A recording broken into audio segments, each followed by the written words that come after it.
Hello, everyone, and welcome to Community Bookstore's virtual event series. My name is Hal Lavinka, and I'm the event director at the bookstore, and I'm thrilled today to welcome Sarah Moon for the release of her new book, Middletown, in conversation with Darcie Little Badger.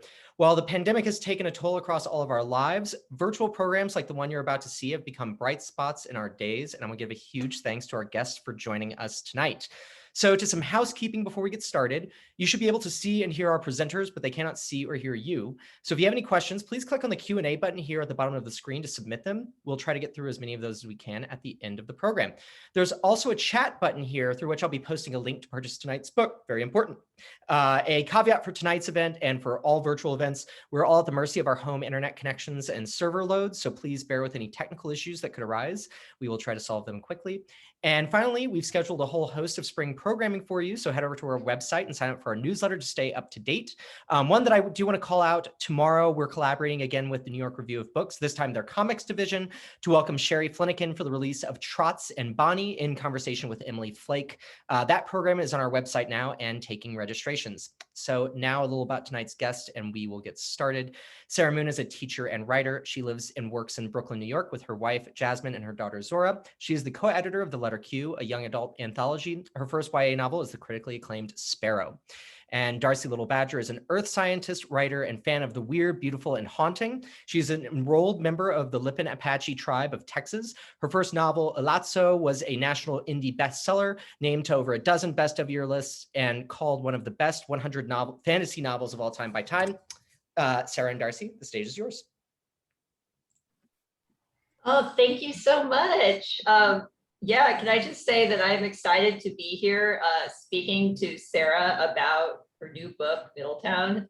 And right, I'll let Sarah introduce herself in a moment, but I just want to tell you my thoughts at recently finishing this book. So I was just thinking, when I was younger, my teachers would make me read these epics, the Odyssey. And really, I got this epic sense when I was reading Middletown. And yet it's also so intimate. It tells the story of these siblings, Eli and Anna. Did I say Eli right? Or is it Eli? No, okay, Eli. Perfect. All right. And they go through these different phases throughout the book. And sometimes they're pretending to be other people. Sometimes they're actually on the run, two teenagers in a car. They're meeting figures from their past life, and it all culminates in this beautiful resolution. And it was just, it had the feel of an epic with the intimacy of the story about the relationships between siblings and between friends and crushes and family members. And I just want to say it was such a pleasure to read. But first, Sarah, would you like to describe your book for everyone who hasn't had the privilege? Sure, thank you. I might stop blushing at some point in the conversation, but it's not going to be anytime soon. I just thank you. I have never thought of it as an epic, and that's a really wonderful and wild way to think of it. And thank you, Community Books. I love you guys, and it's really nice to be here. Yeah, I mean, you sort of nailed it. Middletown is about these two sisters, Eli and Anna, who are on their own while their mom is in rehab for 90 days. And the shortest version is hijinks ensue. But the sort of longer version is that they then try to make it on their own so that they don't end up in foster care. So Anna pretends to be an aunt who will be in charge of taking care of them. And they sort of ride that out until money and circumstances really run out, as does their luck. And they take off on a road trip to try to find basically relatives who can give them money to last until their mom gets out of rehab. And it was a lot of fun to write.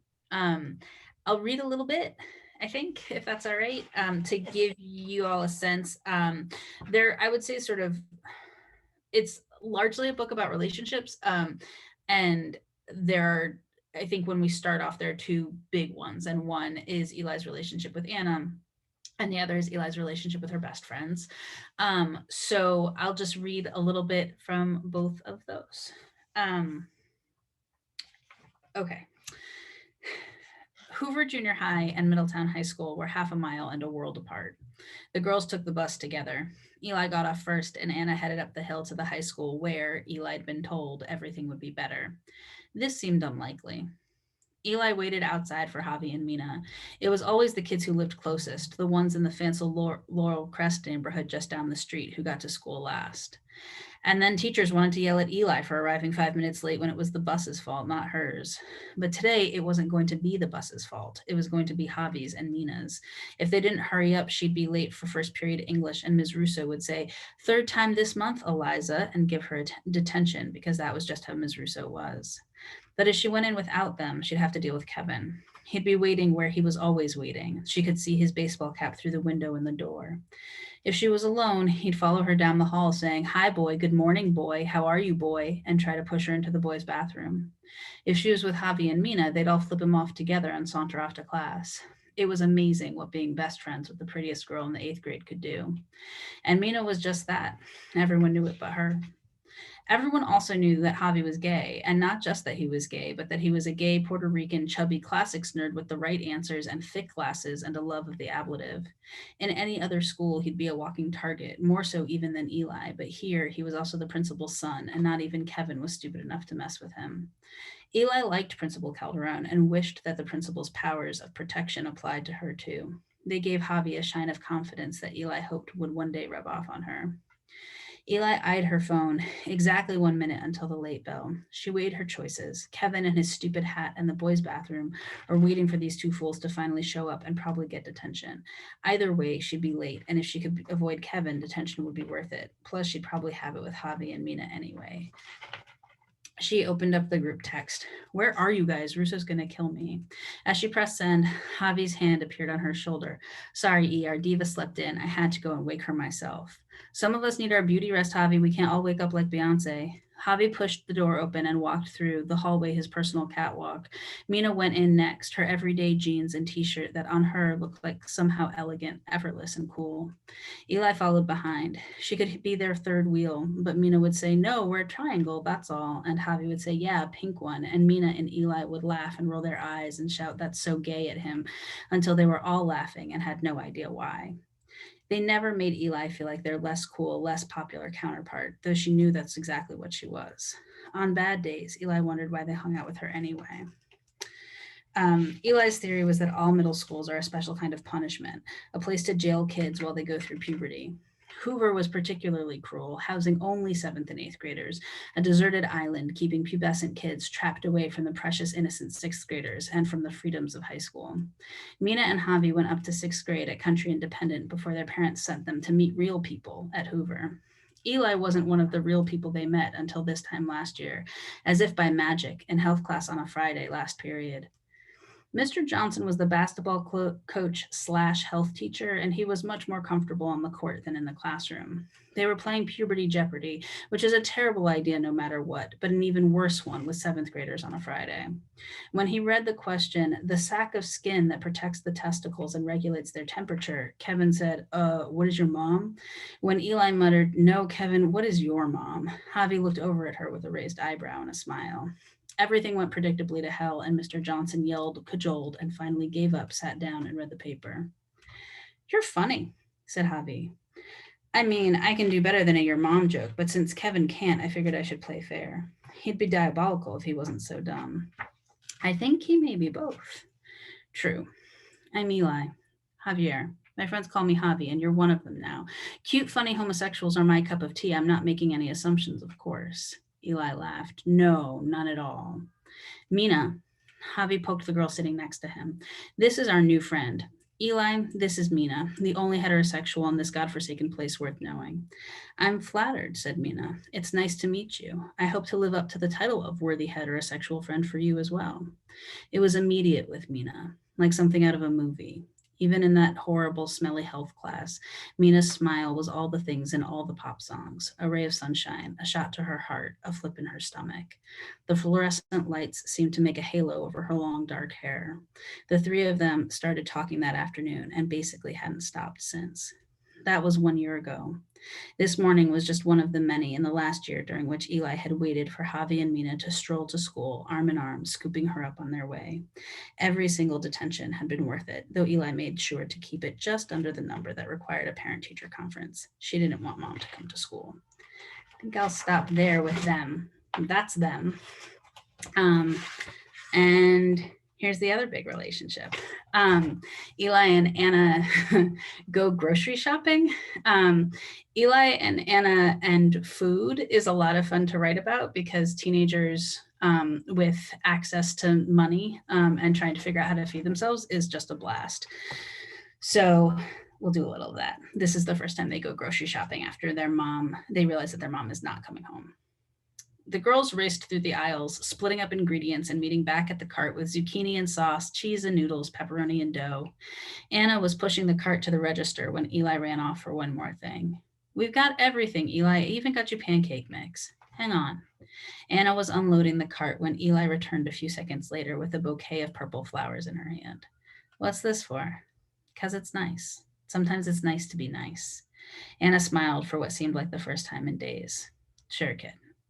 The total came to $158.56, and Eli tried not to think about the fact that this was enough food for a week and not much more. She could see hot dogs in their future if she looked closely. Anna handed over the cash while Eli pretended to be oblivious, engrossed in the latest sex scandal featuring an actress on a TV show she'd never heard of and her brother/manager. When they got home, the apartment hadn't changed since the morning, of course, but suddenly Eli could see it for what it was: dirty, small, airless. The cracks in the walls seemed darker. The dishes in the sink seemed covered in grime that hadn't been there this morning. There seemed suddenly to be a fine film on the kitchen table. And when was the last time somebody swept the floor? We can't live like this, Anna said, putting the groceries on the counter. Anna put on music and they went to work on the kitchen. Eli washed dishes and wiped down the counters while Anna cleaned the table, putting the piles of old mail on her mother's bed, and then swept and mopped the floor. Eli cleaned the windows. Anna took a cotton swab to the baseboards. She cut the flowers and put them in water. Starting to look like home in here. Yeah, somebody else's, Eli said, laughing. Sweaty and tired, Anna leaned her head on her sister's shoulder as Susie and the Banshees blasted through the speakers. It's like a hurricane came through here, Eli said. That's called your mother. I hope you're not planning to go chase boys this weekend, Banana. We've got cleaning to do. For you, PB, I will forego the pursuit of the peen just for this weekend. So kind of you, my loving sister. Now please help me chop this pepperoni and prepare for my new life of celibacy. You're disgusting, and I'm all you've got, so get to work and don't be stingy with the cheese. The house filled with the smell of dough and hot tomato sauce, melted cheese, and the vague sweetness of Eli's purple flowers. They sat at the kitchen table and ate their pizza in hungry silence. So what are you going to do about this Mina thing? Anna asked. Love her from afar and wait for the day I meet another gay in this cowtown? You'll end up a nun. Thanks, very supportive. Maybe you should tell her how you feel. Maybe I should tell Jason the leather jacket about how you feel about him and his peen. Don't you worry about me. Jason, his jacket, and the rest of him will be mine. TV? TV. The rest of the night faded into blue and purple lights shining from the TV onto their faces, episode after episode of The Walking Dead, because it turns out zombies are soothing when everything else feels like the end of the world. The sisters fell asleep on top of each other, empty Oreo packages glistening in the glow of the screen. I'll stop there. That was wonderful. And those two passages really do give us a glimpse into these relationships Eli has. And actually, I wanted to ask a question about one more relationship that's kind of briefly touched upon in the last passage you read. And that's the relationship with her mother. One thing I noticed is that Eli and Anna, they're sisters, and yet they both have very different ways of interacting with her mother, who, for those of you who don't know, is an alcoholic, and that's why she's in rehab during this book. I was wondering if you could touch upon what it was like writing this and kind of describe what these two relationships are like. Yeah, thank you. I think that, so in my experience of kids who go through trauma, and particularly sets of siblings, they deal with it in really different ways because they're different people. And so they have the same sort of building blocks. And in some sense, like that's a large part of their connection, is that they can turn to each other and go like, you see that this is crazy, right? And the other person go like, yep, I can see that. But the way that they respond to what's in front of them tends to be really different. And so Anna is pissed as hell. Anna is really, really angry. She does not, neither of them wants to be like their mother. Anna, I think, is pretty convinced that if she never lets anybody close enough to her, no one will ever hurt her again. And no one will be able to let her down. And Eli has sort of developed this kind of good kid way through the world where she doesn't want to piss anybody off. If she's going to do something that she's not supposed to do, she's gonna make sure you never find out. And what's interesting is like, yes, they both have these very different ways of dealing, but actually like the result is the same, right? Which is that like Anna's anger keeps people away from her. And the fact that Eli can't be honest with the people in her life because she's so busy trying to please them makes it impossible for them to know her. And that keeps them away from her too. And that the fact that despite the fact that they're so different from each other, they can always be pretty honest with each other because they're not trying to hide from each other. Anna does not think that Eli is going to hurt her. Eli does not think that Anna is going to judge her. Means that, they sort of see each other more wholly than sometimes the rest of the world gets to. No, that's another thing that reading the book, like, despite Eli's very strong relationship with her friends, there was that theme of she would hide things almost. It just felt like a person that I would encounter in real life. That's very understandable behavior. And I was actually going to ask more about the book, but just because we had a brief conversation before this where you kind of told me about how you have such great insight into the minds of young people. So I did want to ask briefly, in your acknowledgements, you say that when you're writing this book, not only did you just have a newborn child, you were also working full time as a teacher. So I did want to ask how your experience teaching young people in middle school, and now you're a counselor in college. Did I get that correct? I counsel kids who are applying to college. So I work with seniors in high school. Yeah. Oh, that's really admirable, by the way. How did you think that influenced writing Middletown, if at all? They keep me super honest. My favorite thing about teaching, I mean, it's true in high school, but it's really true of middle school, is that they smell nonsense a mile away and they will 100% call you out on it ruthlessly, publicly, relentlessly. And it makes me a better writer because I hear them in my head, where they go like, she would never do that, or nobody says that, or that sounds like, an almost 40-year-old woman, not like a 13-year-old. And it's very helpful. I also, I've been in teaching since 2004, and my kids, they're funny and they're honest, and I spend a lot of time working with queer kids, and so they also, I feel like, give me sort of the gift of their stories, which aren't here. Like, if there's anybody's story that's sort of close, it's probably my own, but they, I think, keep me aware of what those struggles are and the ways that they've changed and the ways that they really, really haven't. So I don't think Eli's story, it largely, while the circumstances are very different from mine, has a lot in common. Kevin, I was coming for him. He's a person. I wrote about him. I was delighted to do so. Right. So like, there's certain things that are borrowed from my childhood, but the experience that my kids have shown me about, like, it's so easy, I think, as older queer folk to be like, oh, it's so much easier now. And sure. And also it's never easy to learn how to be yourself. And the world isn't an easy place. And so I feel like my kids have really kept me connected to that. Yeah, and it was the dialogue for me that kind of clued me into that, how people speak. Because like I'm one of those people who I'm like, hello, fellow kids. How do you talk?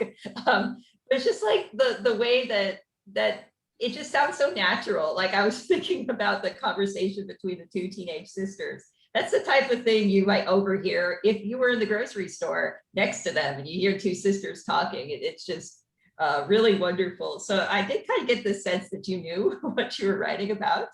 Yeah, I mean, I think when you spend most of your time like telling middle schoolers to stop talking, you also spend half of your time listening to what they're talking about.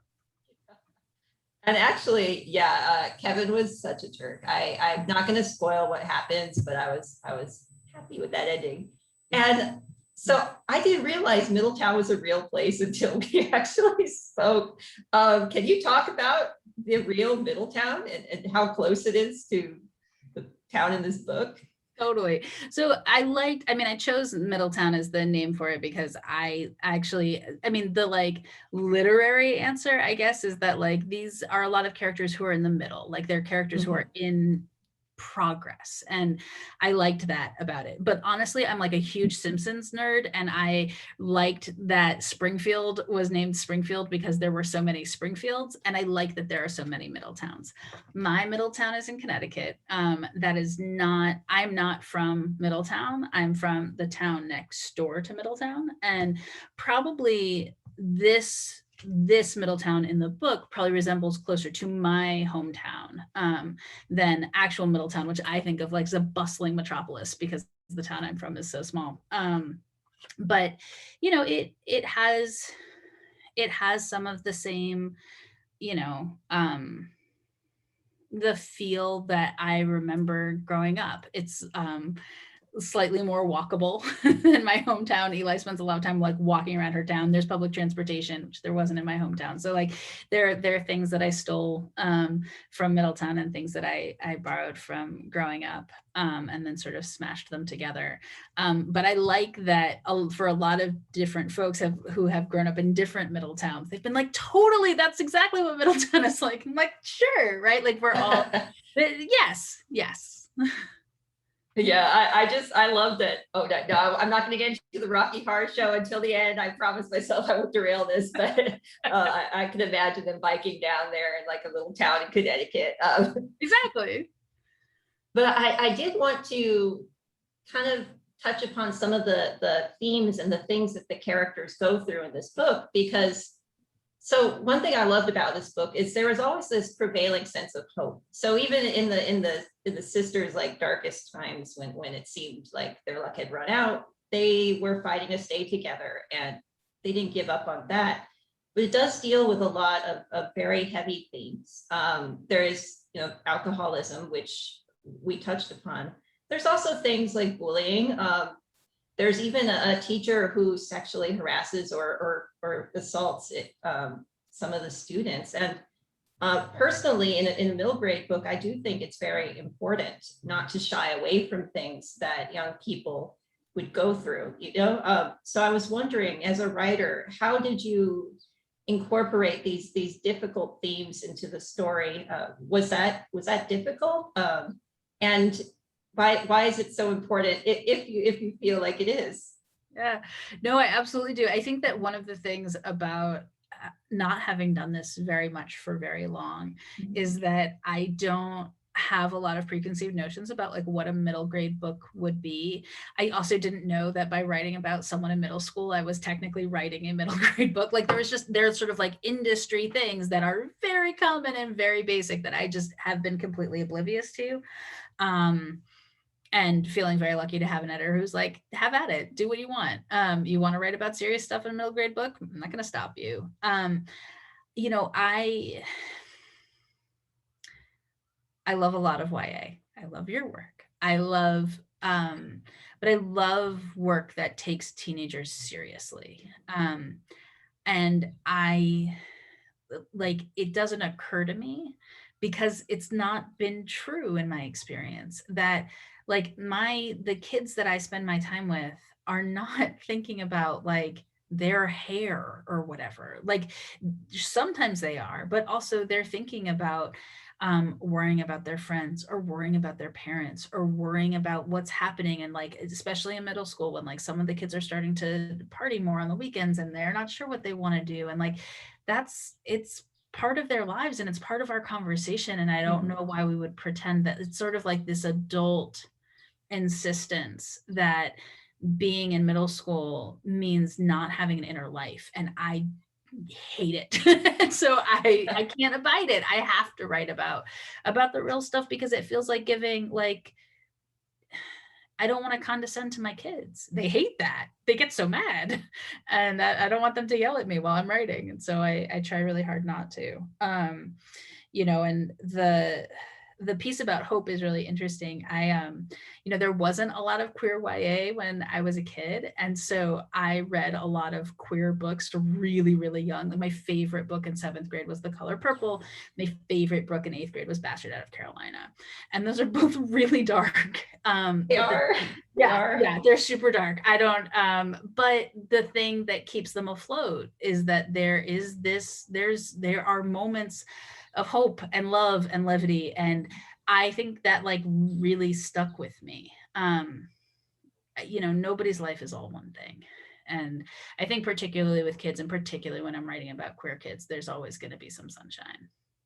Yeah. And that's really what I loved about that book. And I kind of actually touching upon the subject of these queer themes in the book. One thing I found really interesting was throughout the book, Eli was kind of discovering parts about herself in terms of gender. And I actually highlighted a quote that I wanted to read at the end, so essentially Eli has been hanging out with a kid that he just met. And this kid likes to call her bro. And her big sister says, "She's not your bro, she's my sister," Anna said. And then you write, Eli was annoyed. She didn't need Anna to make Teddy feel weird for calling her bro or little man. She wasn't even sure that she minded it. And if he really thought she was a guy, this was about to get awkward as hell. No reason she can't be both, right? Teddy said. Eli took the ball. Right, she said. Both. Maybe that was the word for it. And that just moment, it's kind of the culmination of a lot of like small things that sprinkle throughout this plot where Eli is thinking, what am I? And I found this to be a very powerful moment. And I was wondering if you could speak on that, just the sometimes complexities of gender and sexuality. Yeah, that was honestly a big part of what I wanted to write about. I mean, there was no way that I was going to write Eli and not sort of tackle some of that. It's such an important part of the journey of so many of my students. It was obviously a really important part of my own understanding of myself. And I think that in 7th and 8th grade, particularly in 8th grade, there is this pressure to know and to claim it and to understand all of it already. And I think that that's really hard. And so I wanted Eli to not know for most of the book and to just sort of wrestle around and experiment with what it feels like to have somebody call her bro or have somebody mistake her for a boy and not correct them. And how that's different from Kevin trying to push her into the boys' bathroom. The words that I use to talk about my gender are very, very different from the words that my kids use. But I know that the feelings are the same, and I come from a long line of butch ladies who sort of raised me up, and that's a title that I feel really comfortable with. That's not how my kids talk about it, but the feeling of like, where and how do I fit? What does both mean? How do I walk through the world being myself?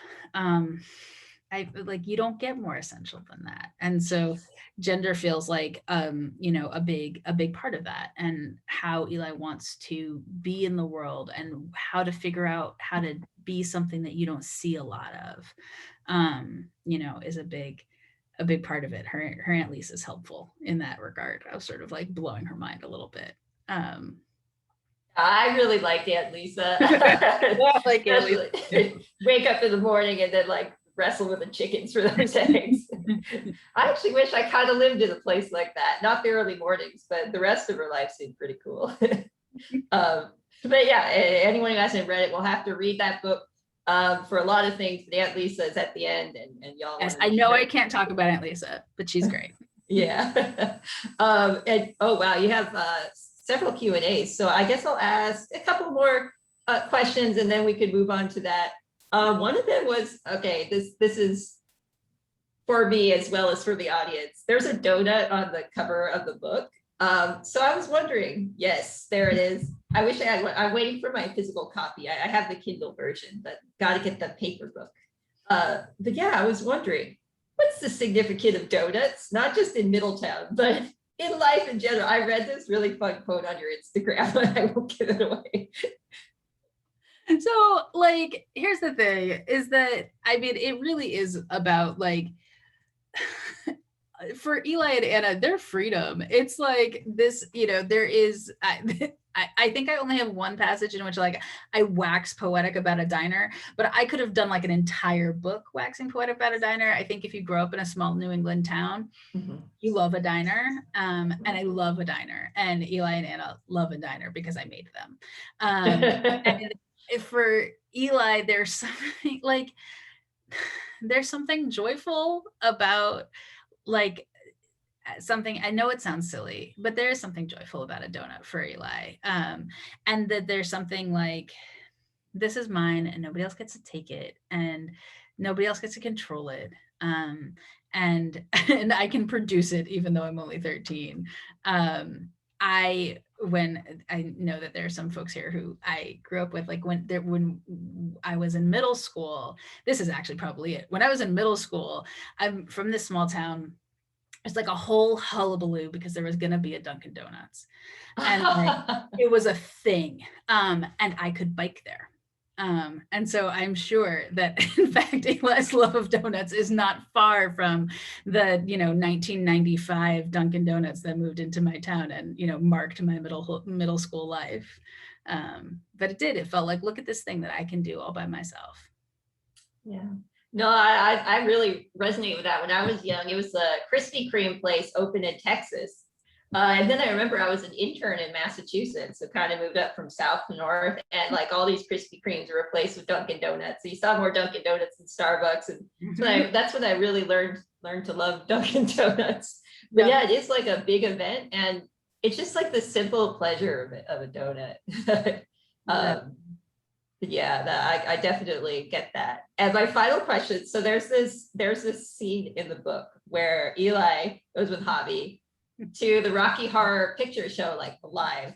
And okay, so my sibling-in-law actually was Frankenfurter in a live show, but I'm a Rocky Horror virgin, as you would say. I've never actually seen a live show. So I was wondering, have you been to one? Did that influence the depiction of the show in this book? And also I noticed that it was a moment when Eli it was like a step forward in her thoughts about gender. And I was wondering if there's something about Rocky Horror Show that just really speaks to us queer people. Yes, 100%. Okay, so this is very embarrassing. No, I've never been to a live Rocky Horror Picture Show. I wanted to, very much so. I will probably hear my wife laugh from the other room.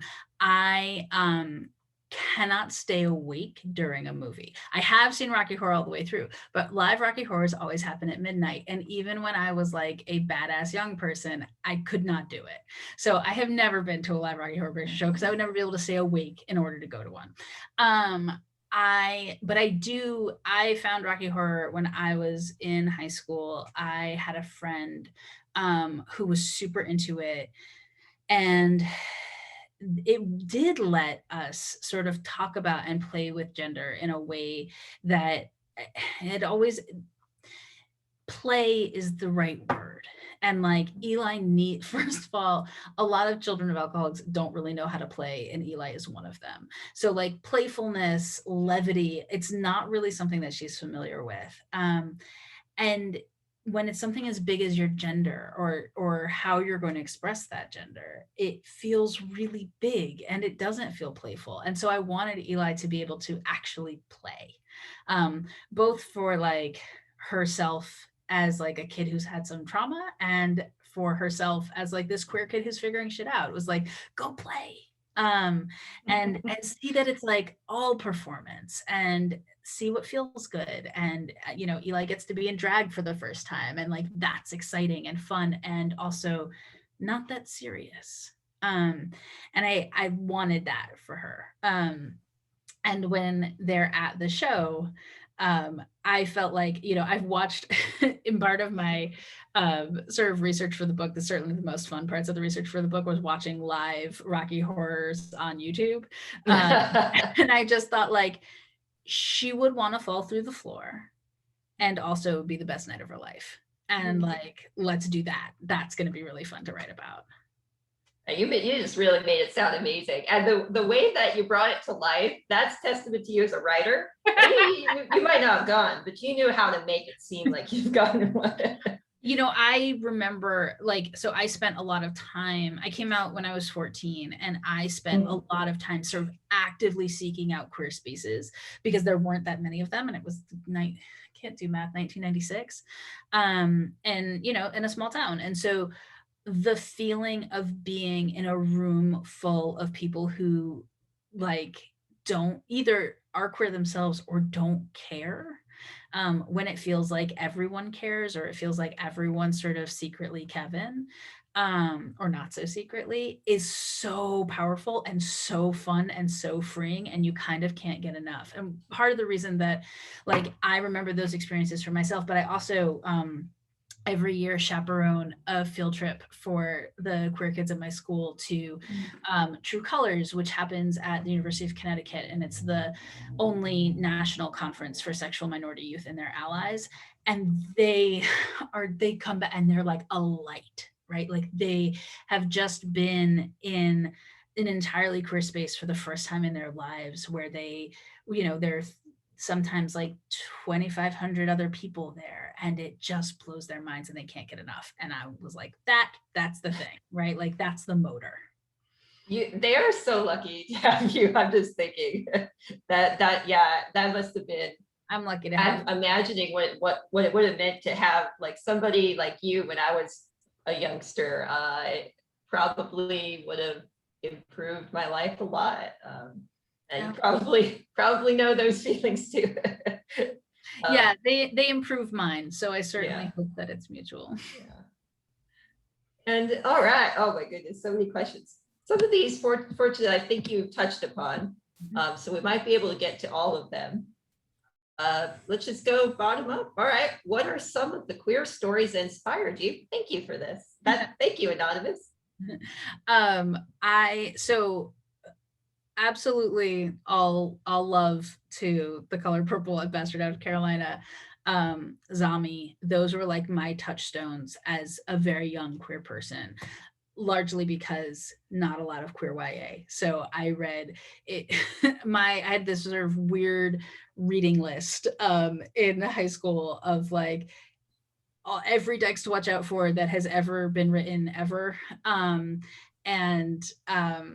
Like Cherry Moraga and This Bridge Called My Back. And it was like, I worked in an independent bookstore, which meant that I got to special order books. And it was really scary for me, even though I'd been out for a couple of years by that point, to like actually go up to someone in a bookstore and say like, I'm looking for gay books. Can you help me? You just never knew how they were going to respond. But working at one meant I could order books for myself. And so I did like sort of like a women's studies, queer studies crash course for most of high school, which was delightful. And I think that getting to read a whole lot of Audre Lorde in high school was a pretty wonderful experience for me. But most impactful now, I think, is this little book called called Am I Blue, which was a collection of short stories, not by queer writers, but on queer themes. Most of the writers were queer, but you couldn't say that then because it came out in 1994.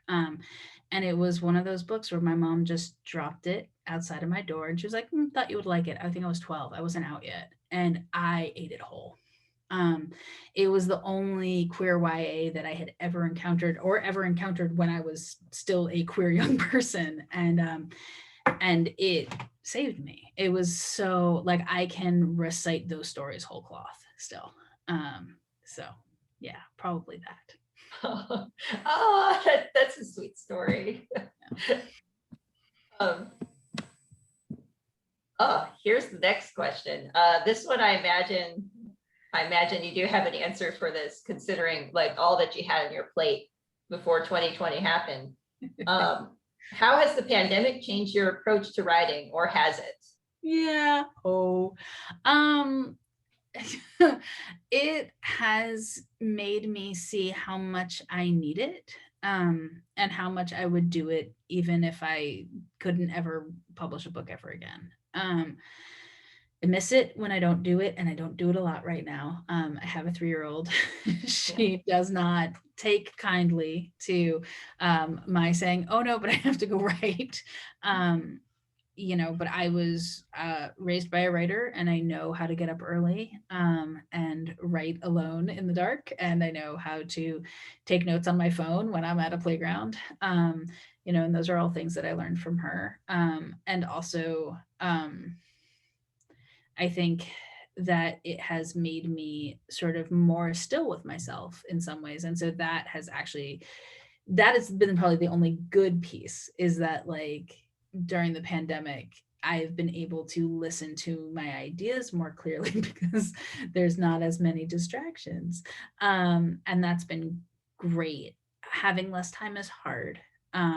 But I'm very, very, very lucky in that, like during the pandemic, when I was working on this book, we lived with my mother to have childcare help. And so like for those 4 months of the second half of 2020, when my wife and I were both working full time and there was no daycare, and all of a sudden we're like, how are we going to do this? And I was like, and I'm supposed to like edit this. Having my mother's help was indispensable.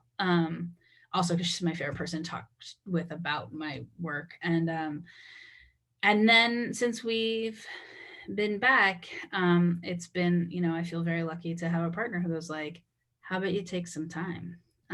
So I've got, 12 pages of the next book. No kidding. I'll keep working on them. And one day there'll be 13 pages, and then there'll be a few more.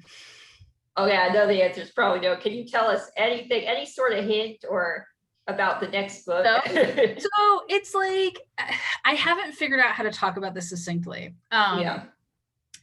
It is about 2 families, one in Harlem and one in Brooklyn, and it starts in 1930. And a girl from the family in Harlem and a girl from the family in Brooklyn see each other on the train and fall in love and never see each other again.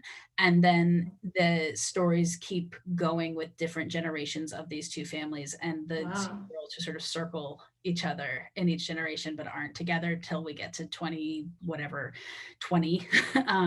and they actually are able to fall in love. Oh my gosh, so that's beautiful. Thank you. I'm really excited about it. It's sort of the idea of like both that, like, I think that one of the things that is very important for queer kids to understand is that they're not alone, and that like if we really think that 1 in 10 people is queer and that that's a conservative estimate, there are more than 10 people in your family tree, and that means you are not alone. And so I like that idea. And I also a few years ago when folks were talking about that we are our ancestors' wildest dreams, my wife is Black, I am Jewish, we have a baby, we are beyond their wildest dreams, like we're like science fiction to our ancestors. And it was sort of a fun idea to write about that too. Yes. So when it comes out, give me a message. Yeah. Because it's just thinking about all the ancestors who came before us too, and wondering. Sometimes I wonder. I wonder how many. There was an article recently too. I think people were sharing it on Twitter. Where it was like 1 in 6 Generation Z identify LGBTQ plus. And it was framed in a bad way. I was like, oh man, that's awesome. Come on. But yeah, it's something to think about for sure. Oh, this is a cute question. Do you miss Anna and Eli? So yes, and also no, because they are very much like, I wrote this book is dedicated to my sister. Eli and Anna are plays on our middle names. My middle name is Elizabeth. Her middle name is Anne. Like this is for us, and we're really, really different from each other. And we fight like cats and dogs. Less so now than we used to, but also we fight like cats and dogs. And we love each other past speech. And like all of those things are true at the same time. And that's the heart of Eli and Anna. Like my sister is not like some gothed out angry girl, but like the love that they have for each other, the differences that they have from each other, and the ways in which those matter and also they don't, is like the heart of us. And so yes, I miss Eli and Anna, as they're a lot of fun to write about, but I hang out with Eli and Anna all the time. That's true. Like it's hard to miss yourself. Like you're always with yourself. Yeah. And yeah, now I'm like curious about your family. So your mother, she's the writer. Mm-hmm. And what does she write? Does She that writes, kind of influence you? yeah, totally. I mean, because it's terrifying. She writes fiction. Yeah. She was a therapist while I was a kid, and she started writing fiction when I was a little older, when I was, like 10 or 11, and became a full-time writer when I was in college, I think. But so that was terrifying and I didn't write fiction for a really long time on purpose. So I was like, oh my God, no, that's your thing. But she doesn't write for kids. And so that feels like, I think that that's sort of part of the freedom for me there. And I have an older brother, who is much older than me. He's from my dad's first marriage. And then it was, so in the house, it was me and my sister. Right. And our parents got divorced when we were Eli and Anna's ages, a little bit younger. I was 12 and my sister was 15. And all of a sudden we were like alone in the house together a lot more than we ever had been. And it was very much this feeling of like, okay, dude, it's you and me in this lifeboat. Like, you might drive me crazy and I may want to kill you, but we're what we have. So let's make it work. And like there are moments, like I have a really strong memory of like making her a bowl of pasta for the first time. It was like the first bowl of pasta I made, and she like had a bad day, and I was like, I'm gonna oh my gosh, that's so sweet though. Yeah. And then my sister learned how to drive and like drove me around and would take me to get donuts, and so there's a lot of us. That's the backbone of it. Yeah. Oh, okay, so that makes a lot of sense, because there was such love in this relationship, even when they were butting heads, which did happen, like you say, quite a bit. It really is like the heart of this book, at least as me as a reader. That's what I got. Yeah, no, it is. And it comes from, like the book stemmed from, I was driving to visit my dad, and I was thinking about my sister, and I had this sort of sudden memory of throwing a plate at her when we were like 13 and 15, 13 and 16. And it shattered, and it was just the two of us at home, and it shattered on the ground in a million pieces. And we'd been like screaming and fighting at each other. And all of a sudden we just started laughing because we realized that like, oh my gosh, no one was going to come pick it up. Like it was us. And that there's something like, I don't think that that the ability to like throw a plate at somebody's head and then laugh immediately afterwards together is exclusive to sisters. But I think that there's something special about that relationship that allows for that. Okay, that's kind of hilarious. I'm just imagining it. These last two questions, I think you kind of touched upon it, but if you have any other thoughts, I'll just combine these two together. They ask, how does your work as a teacher shape your writing, and what made you want to write for young people? So is there anything else you'd like to add to those questions? I mean, like, I don't like adults, and so I won't write for them, and I never will. I I just think that kids are like the most, especially, I mean, teenagers and middle schoolers in particular, really middle schoolers the most, but I like teenagers too, is that they're like the most honest, really, really brutally honest, funny, engaged, earnest, scared, joyful people in the world. And I feel really blessed that I get to like hang out with them and sometimes get to hang out inside their heads. Um, so that's part of why I write for young people. I also really do struggle to write adults. Like it is important that like these are kids, these are children of an alcoholic, and they're like struggling with stuff around recovery and like their mom's recovery, but their own recovery. All of that's totally true and legit, and I meant it. But also I wanted to not have to write her, and so I sent her away. And I do that a lot with the adults in my books. Like the other, my first book, like the kid goes to summer camp for like half the book because I was like, bye adults. Like it's hard for me to write them, so I disappear them. But it's never hard for me to write about kids. And I think that particularly like I write for young kids, and queer content for young kids because like I am super, super great. Like I am alive because of Audre Lorde and Alice Walker and Alison Bechdel and Dorothy Allison for sure.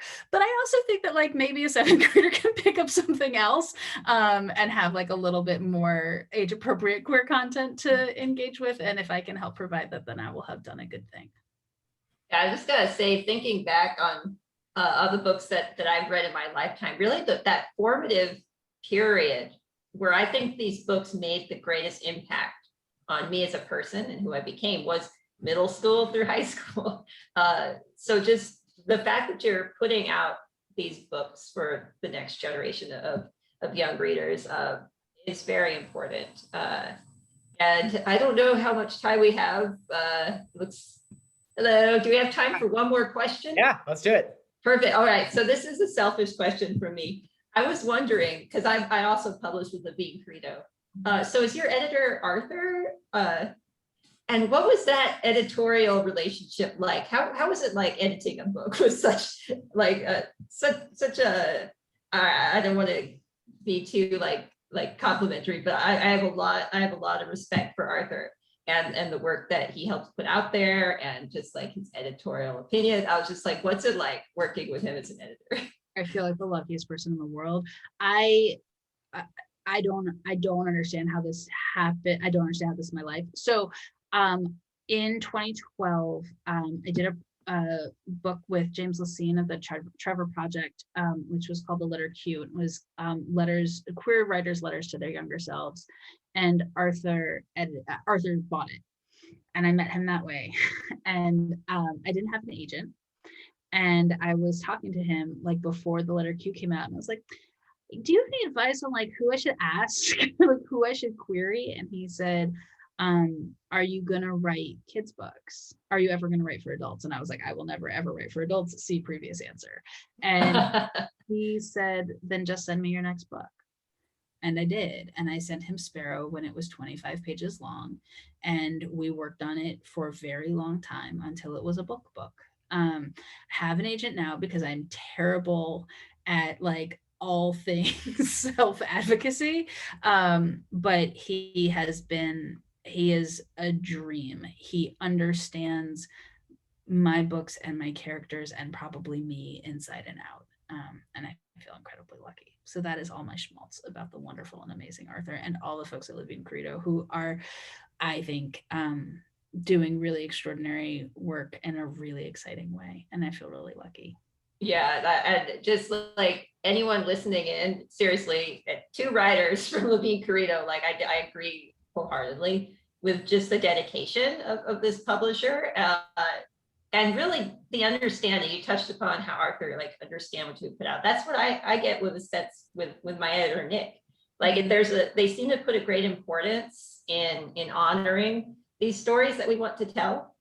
So yeah, it's just check out all those books that they're publishing because there's a lot of great ones. And yeah, it's really cool that I get to be, I guess, a book sibling. What do they call 2 people published by the same? Yeah, I'm gonna take book sibling. I'm taking it. Yeah, we're book siblings. It's been a great honor. Yeah, that's the last question. And just thank you so much for Thank you. speaking Thank with you me. so much. Yeah, this was awesome. This was awesome to have two book siblings together. Also, for everyone out there who's writing a book, it's not that easy to get it published. That's a very unique tale. So otherwise, Sarah and Darcie, thank you so much for joining us tonight and being so generous with your time and sharing the book with us. While they were asking that last question, I sneakily posted again the link to buy the book. So before we exit, give that a click, check it out. Otherwise, this is it. This is us saying goodbye. Everybody needs to be safe, get vaccinated, vaccinate your kids, your dog, whatever, and we'll all hang out at the store and a barbecue soon. Thank you so much. Thank you for having me. And Darcie, thank you so much for doing that. All right. Oh, this was awesome. Bye. Guys.